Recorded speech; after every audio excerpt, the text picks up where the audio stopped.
galera, eu sou o Rica Soares e agora a gente vai dar um rolê por Sapucaia e falar de muita canção que foi feita aqui nessa cidade, por essas ruas. A gente vai revisitar lugares e contar histórias. Vem comigo! E onde é que tá agora? Agora nós estamos aqui na São José, num trecho conhecido como Vila Piriri. Naquela época, nos anos 80, a gente montava banda aqui, ó, com o pessoal, com os vizinhos. Aqui morava o João, montou uma banda comigo. O Chico, famoso guitarrista sapucaiense, morava aqui na quebrada aqui. Meu primo Coto morava ali em cima, no outro quarteirão. A gente montou uma banda chamada Água Viva. Tocou no Pro Local em 1989, com o Betinho fazendo som. Vamos lá que tem mais um monte de história. Então é isso, cara, eu cresci aqui nesse bairro aqui, eu compus minhas primeiras canções aqui, eu tava na adolescência, saindo da adolescência e conheci essa galera linda que a gente vai falar aí e peguei o violão e fui pra nesse bairro aqui mesmo, fui pra um quarto separado que tinha lá e peguei e falei assim, agora eu vou fazer uma música igual a Neil Young, e aí compus o Zé, né, o Zé se foi pra muito longe, foi numa sessão de tipo, 1 hora depois, eu acho um barato isso aí, 1 hora antes a música não existia, 1 hora depois a canção já existia e essa canção deu história, deu muita história por aí. Ainda hoje ela é muito tocada por esses bares. Cara, quem ajudou a eternizar em Sapucaia essa música foi Alcindo Balim. Alcindo Balim, olha só. Alcindo Balim trabalhou comigo na Impel. A gente tinha era uma época de rock and roll, mas de rock and roll e metalurgia.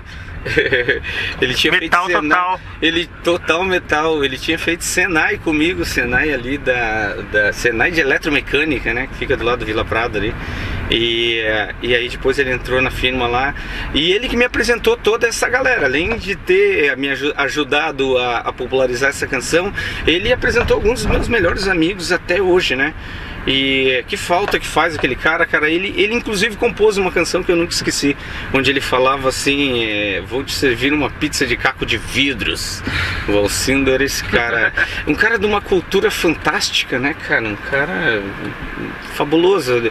Um pouquinho antes dele morrer eu falei com ele no telefone e parecia os anos 80 assim. A gente começou a falar de algumas coisas pontuais que a gente tinha para conversar e depois começou a falar de cultura em geral, assim, abrangente. Aquela mesma coisa que rolava nos anos 80, onde rolou todo esse som, toda essa galera aqui. Agora aqui a gente vai passar logo mais na frente do Clube 7 de Setembro, que é histórico, né? Minhas tias eram cocotinhas do 7 ali. Eu sempre ouvia falar do 7 como um lugar, assim, quando eu era criança, um lugar de dançar, um lugar de música americana, aquela coisa. E foi aqui no 7 que, ironicamente, que aconteceram 2 espetáculos aqui, 2 campanhas beneficentes que a gente usava, na verdade, para mostrar essa galera que estava fazendo aqui, Clube 7 de Setembro. Aqui rolou a campanha do Agasalho, que o Tita Nunes organizou, que tocou várias das bandas dos anos 80 aqui, tocou Pasdarã, tocou Prece Cósmica, tocou Charangá, que era das minhas primas lá da Pinheiro, acho que o Duda, a Lu, cantavam lá. E agora essa aqui, a Rua Independência, vai em direção, era a rua que eu pegava para estudar no Rubem Dario, né? Que eu morava aqui na Piriri e caminhava essa rua toda aqui para ir em direção ao Rubem.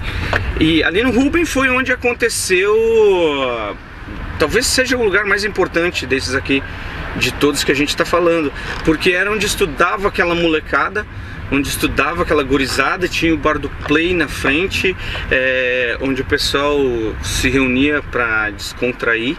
E várias bandas foram formadas ali, né? Porque a galera tava naquela idade de formar banda e se encontrar de noite. Se estudava, não sei se passaram de ano, mas fizeram grandes sons por ali.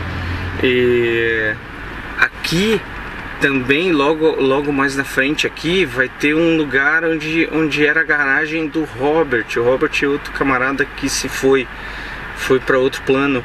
E ali se juntavam umas 3 ou 4 bandas ali que era a Roca Willis, a Rosa Tuberculosa, que era uma banda que a gente estava montando na época, e os Lobos Rebeldes. E a gente ia tocar em São Leopoldo, né? Porque Sapucaia tinha muito pouco lugar, muito pouco espaço para tocar naqueles anos 90 lá. Fazer um som aí, cara, um som da época aqui. Naquela época a gente era tudo hipzinho, né? A gente tinha era tudo nos seus 18 anos, 15 anos.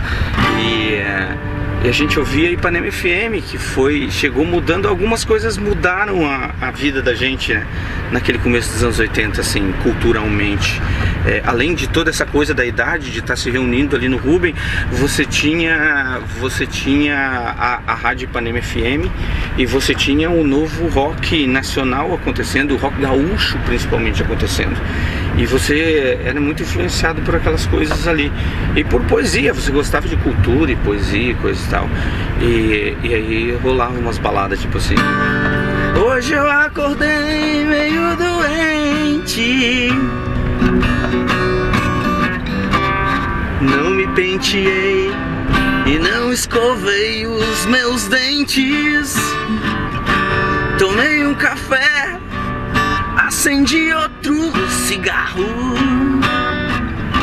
Depois eu dei um tempo pensando em você. Aí olhei no espelho, os meus olhos tão profundos. Eu dei a descarga e quase que eu fui junto pro fundo. Depois me masturbei e lembrei-me do teu rosto. Eu me masturbei e gozei, baby, de tanto desgosto. Oh, baby, na recordação. Vai, pega a esquerda aqui, ó. Quer passar a vez do Robert? Tinham discos de Led Zeppelin e muitas roupas atiradas no chão. Oh, baby, que situação. Aqui atrás a gente ensaiava ali com o Robert, que morava nessa casa aqui, e foi um tempo muito louco, muito criativo, uma fase de transição, que era o fim daquela galera dos anos 80 para aquilo que foi o que veio no começo dos anos 90, daí quando eu já tinha ido para São Paulo, mas que o Cadinho pode ser testemunha, né? Foi também uma época muito criativa, veio uma nova geração de bandas e músicos, e o pessoal tinha ficado, porque no meu tempo, velho, era muito tosquinho ainda, né? Os músicos o pessoal tava recém aprendendo, coisa e tal. Tinha a Prece Cósmica, que já eram uns monstrinhos, o Essência, aquela banda antiga, mas nós, a gurizada, era um bando de cabaço. Seu Darsky Orik, ele morava numa casa aqui que agora já era no topinho de uma colina que tinha um terreno. E o Alceu é uma figura fantástica, passou por várias dessas histórias aí. Ele é um daqueles caras que esteve meio Forrest Gump, né? Que tava em vários lugares ao mesmo tempo. Grande Alceu. Comedario. Vamos pro Comedario. Pegar a rua, aqui é Castro Alves, Castro Alves. Aqui, nessas quebradas aqui, eram grandes lembranças aqui de grandes amigos. Todos estão por aí ainda, cuidando das suas vidas, certo? Mas aqui fica a Rubem Dario, como é que é? Escola Estadual Rubem Dario? Instituto de Ensino. Naquela época era Escola Estadual Rubem Dario, se eu não me engano, mas a gente sentava quando ainda não tinha grades, a gente sentava ali naquela calçadinha ali e ficava olhando o movimento aqui das coisas que aconteciam, esperando os amigos que estavam estudando, e fizemos shows aqui, compramos brigas com a direção para conseguir colocar as nossas ideias. O Jaime, no podcast da Paz Daran, o Jaime conta de uma briga que ele teve para colar um cartaz ali, porque a produtora dele tinha o singelo nome de Se Fudendo Como Sempre, e não deixaram colar o cartaz só por causa do nome. Tu imagina uma coisa dessa aí? Em plenos anos 80, liberdade total e essa censura. por causa do nome de cartaz. Enfim, grandes amigos e grandes ideias. E aí, vamos formar uma banda. Todo dia formávamos uma banda diferente por aqui. Cara, essa Vila Silva, assim como a Piriri, talvez mais que a Piriri, eu acho que é o lugar, dizer que é o lugar mais importante, mas assim, várias coisas aconteceram aqui. Isso aí, aqui ficava a casa do Cléo, que era onde a gente montou. Casa Verde. Essa Casa Verde aqui. Morava o Cléo, onde a gente ensaiava o Pernaralhão e os Caretinhas, e que foi uma das bandas, acho que minha primeira banda que fez show mesmo, a primeira vez que eu subi no palco, que foi no palco do Coyote. Aqui morava acho que aqui não, naquela outra, Fabiano, não, aqui mesmo, aqui morava o Fabiano e o Adelar, que eram fundadores dos Lobos Rebeldes, e a gente ficava, todo mundo ia ver os ensaios do outro, se influenciava na coisa de fazer música. A gente ouvia muito Rolling Stones, ficava tocando canção dos Stones e Beatles e Stones. E aqui o comercial, né? O famoso Bataclan, onde aconteceu. Só que na época não tinha ginásio ainda, o comercial por aqui. Não, né? Cara, o Sapucaia Rock, o 1 e o 2 já foram no ginásio, certo? Aqui eu vi 2 shows bacanas de nomes nacionais da música. O comercial tinha essa coisa de, além dessa coisa de ser um lugar onde a gente se encontrava e fazia festa, ele trouxe alguns shows assim. Eu assisti Belchior aqui. Eu lembro que eu não tinha dinheiro para entrar. O Tita pagou minha entrada aqui ainda, hein? E hoje chama do Espaço 248, grande clube comercial. Grandes casamentos aconteceram aí, hein? Metade das famílias de Sapucaia, os pais se conheceram nesse lugar.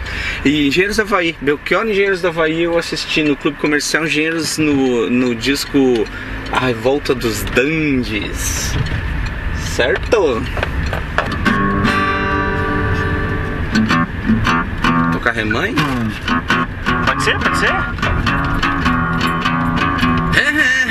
Mãe, vê lá a minha calça velha, mãe. Vê lá o meu chapéu de palha, mãe. Vê lá também meu mochilão. Mãe, que eu tô caindo pelo mundo e eu vou virar um vagabundo. Eu vou levar meu violão.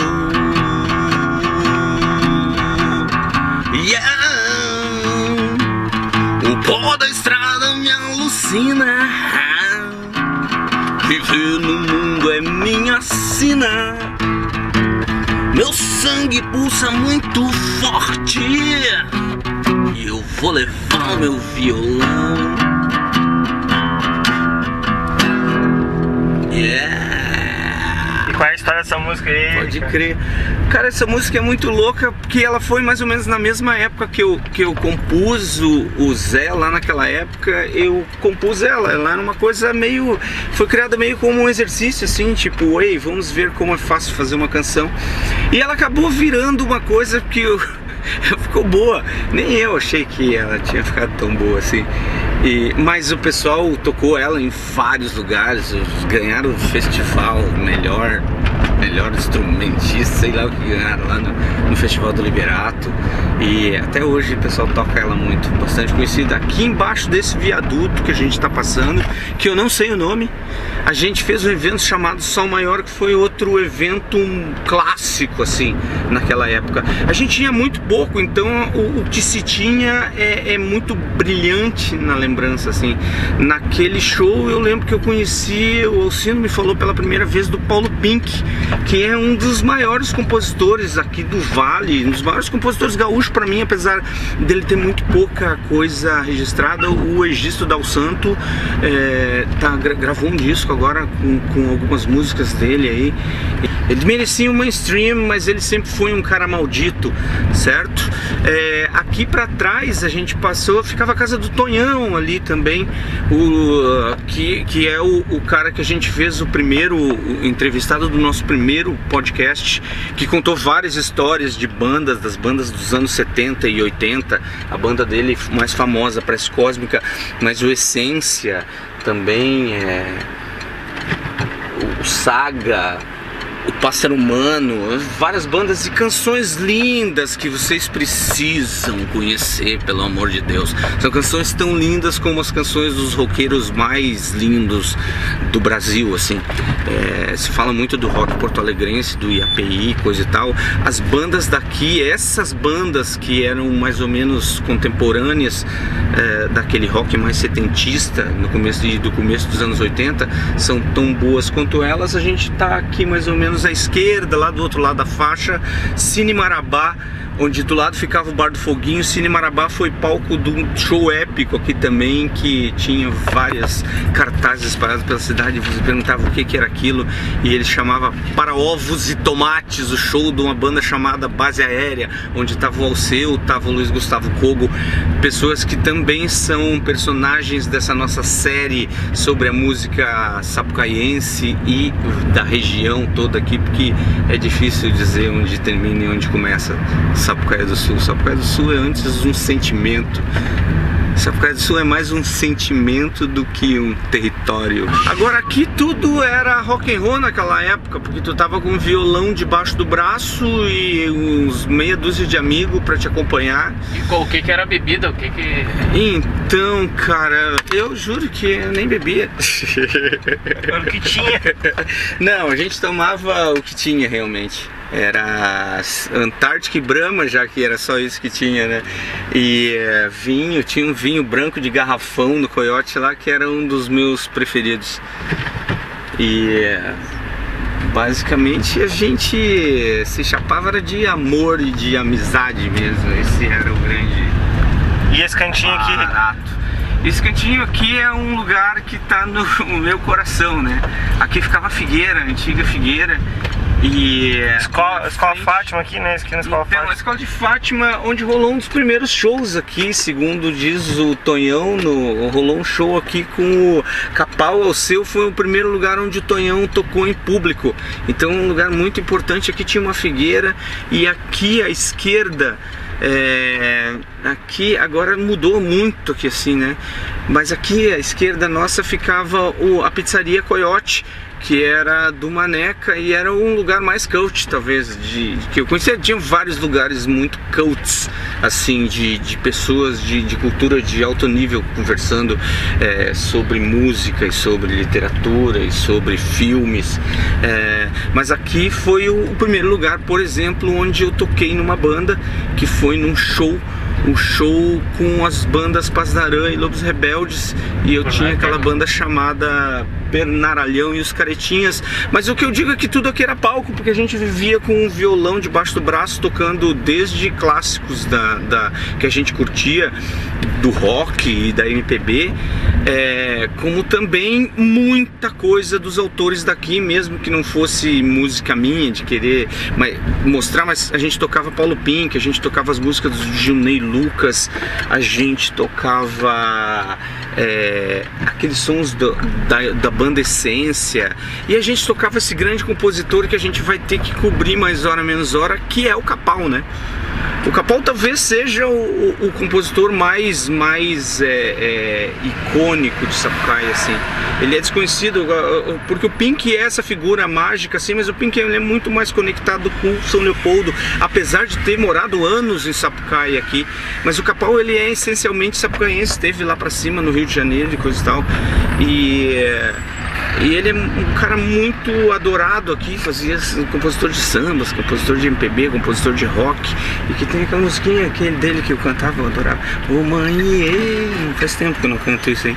Ô mãe, me acorde de manhã, sacode, sacode, desamarra o meu bode quando o sol pinta lá no céu, cheio de vida e cores coloridas.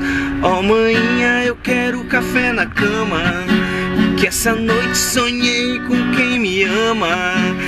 e me masturbei. Masturbação era uma coisa meio recorrente nessa turma. Zanzibar aí não tem Todos os importância. maus amados. Aqui ficava o Zanzibar, do lado ficava um outro boteco que eu não tô lembrando o nome agora. Uma pizzaria também muito, que se tocou muito. Tem o Jardim da Beira, né? Aqui na frente ficava o Jardim da Beira e o Funil. Isso aqui era um gramadão. E ficava, a gente tocava o Na América. Na América era uma banda muito interessante. O Na América era aquela banda que eles diziam que pros roqueiros eles eram gauchesco e pros gauchescos eles eram roqueiros. Ele sempre ficou meio perdido. Mas eu classificaria o Na América como música urbana gaúcha, e eles tocavam várias coisas desde compositores de Porto Alegre, mas eles tocavam muita coisa original, muita coisa que tu só ouvia com eles de outros compositores. O Dão, meu primo, uma grande influência também musical na família e compositor, né? Grande compositor, daqueles caras, figuras lendárias da música sapucaense. Aqui, cara, esse pedaço aqui era mágico, né? Em meados dos anos 80, isso aqui era uma crowd. Toda a juventude que importava de Sapucaia estava por aqui. Tinha o Bar 12 aqui, tinha a danceteria Ecos aqui. Do lado foi fundado o Badawi, que depois virou Baturité, que depois virou Bauhaus, que daí já era da turma da Pazdarã, que era uma galera que curtia mais um rock dos anos 80. Vídeo nome Bauhaus, que é o nome de uma banda famosa, né, dos anos 80. Então tocaram várias bandas aqui. O Tita organizou a festa Isto é Rock and Roll 4 semanas nos fins de semana, discotecagem de rock, mais 2 bandas por fim de semana. No Badawi tocaram várias bandas. No Bar 12 a gente só bebia, na verdade. Bebia e depois subia até o Campo da Velha. É aqui o Campo da Velha, né? É isso? Tu conhece o Campo da Velha por esse nome? Não. Aqui onde tem esse prédio aqui, ó, isso aqui era um descampado, né?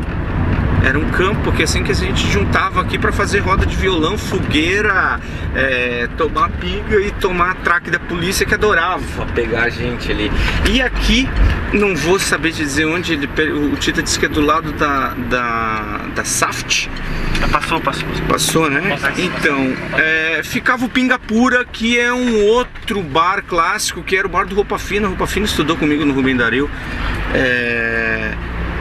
Daquela galera antes da minha galera, assim, antes da que foi a minha turma, que já era meados de tipo 85, aqui já era mais começo dos anos 80, eu imagino que ali 83, eu devo ter perdido por um fio essa turma. O Bingapura era um bar que ficava aqui, nessa subidinha aqui. Eu não lembro dele, eu não frequentei, mas ele é muito lembrado nos podcasts, que quando vocês ouvirem, vocês vão ouvir falar bastante. Passamos batido pelo Sapucaense, que é um outro lugar onde falamos do Sapucaense, né? Não. Passamos na esquina e não Passamos falamos. na esquina e falamos. O Sapucaense era um espaço onde rolou o primeiro Badawi, que eu acho que deve ter sido promovido pelo Gerson, eu imagino, que depois usou o mesmo nome para a danceteria que tinha aqui, que foi um lugar que um evento que trouxe várias bandas aqui no campo do Sapucaense. Não pudemos nem passar perto da Fazenda dos Prazeres, que é onde rolou o famoso Rock na Fazenda, o Woodstock sapucaense, organizado pelo Tito e pelo Gaston. Mas era assim, cara, era uma cidade de Sapucaia, essa coisa, né? Muito pouco espaço, muito dependente de Porto Alegre ou de São Leopoldo, que são cidades maiores, centros maiores de cultura. A gente se virava do jeito que dava, mas eu vou te dizer, cara, muito coração, assim, muito amor naquelas turmas, muito essa avenida aqui. Eu acho que quando isso aqui deu uma decaída, assim, para fins de movimento, me deu um aperto no coração mesmo. Vim para essas ruas aqui e não ver aquela gente, muita gente que vinha naquele começo dos anos 80, cara, me partiu o coração, mas a vida é feita de ciclos, né? Agora a gente está contando a história desse ciclo, outros ciclos vieram depois, outros espaços que o Cadinho podia até falar, porque já era começo dos anos 90, cara. A gente está atravessando o atual túnel e se aproximando do 7 de setembro. Nessa esquina aqui tinha a famosa sorveteria, aqui, ó. Pode crer. Uma sorveteria, não ouviu falar, mano? Pode crer, aqui, eu vi muito falar. Sorveteria que era um espaço de rock aí, 91, 92. O Maninho já tava em São Paulo, né, Maninho? Eu já tava em São Paulo. Cara, e muita gente tocou aqui, ó. Notícias. Luciano Preza começou fazendo karaokê aqui junto com a Mídia Almeida, junto com o Maurício Santos, Volney Cavalheiro, David Bula, né? Maurício Santos, que hoje toca em Caxias, músico profissional. A Vidibula, que teve projeção nacional, tudo oriundo aqui da sorveteria, né?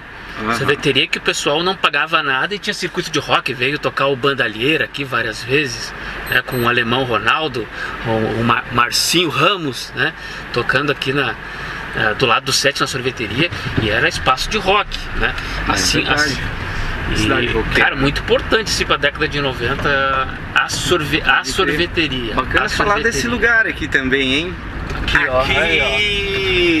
Aqui o Tita Nunes montou o famoso Johnny 65, isso foi pouquíssimo tempo atrás aqui. 4 anos, né? 3, 4 anos. Coisa disso aí. E onde veio o Rick Ferreira, né? Veio o Rick Ferreira, o Raul Seixas, guitarrista do Raul Seixas. E onde vieram vários grandes nomes, né, do rock, principalmente do rock gaúcho, do rock porto-alegrense, né? Fernando Noronha, veio o Tenente Cascavel. Depois ele até passou, quem ficou cuidando disso aí é o Fabiano Dino, que eu acho que é o Johnny Cash sapucaense. Anote isso aí, Fabiano Dino é o Johnny Cash sapucaense. Viu falar do X do Nenê? Era aqui, ó. Hoje é o Residencial One. Olha só. Foi o famoso X do Nenê. Lugares épicos dessa cidade fantástica.